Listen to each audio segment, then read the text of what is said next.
Souvenez-vous du 10 juin 2014.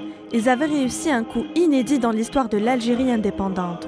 Toutes les tendances politiques y étaient représentées, démocrates, islamistes, nationalistes, des hommes politiques, des politologues, des syndicalistes, des universitaires de renom, de grandes figures de la société civile, tous réunis pour la conférence de la Coordination nationale pour les libertés et la transition démocratique, la CNLTD. Ainsi, ils avaient posé la première pierre pour la construction d'un projet politique alternatif.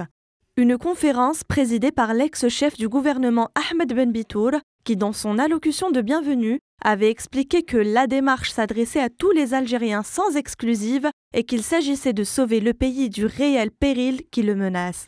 Les dirigeants de l'opposition, fort nombreux et de qualité, avaient annoncé l'approfondissement du dialogue ainsi que l'élaboration d'un document consensuel de référence à soumettre au pouvoir et à la société. Ils avaient également appelé le pouvoir à réagir d'une manière positive vis-à-vis de la transition démocratique telle que proposée par la Réunion, en mettant en garde par ailleurs contre la propagation de la corruption, l'aggravation du favoritisme et l'absence d'une vision économique pour un développement global. Ils avaient aussi souligné l'importance de l'ouverture des champs politiques, culturels, sociaux et médiatiques et de lever tous les obstacles qui entravent la liberté d'expression, de rassemblement ou de manifester, ainsi que l'importance d'établir une réconciliation nationale fondée sur la vérité et la justice.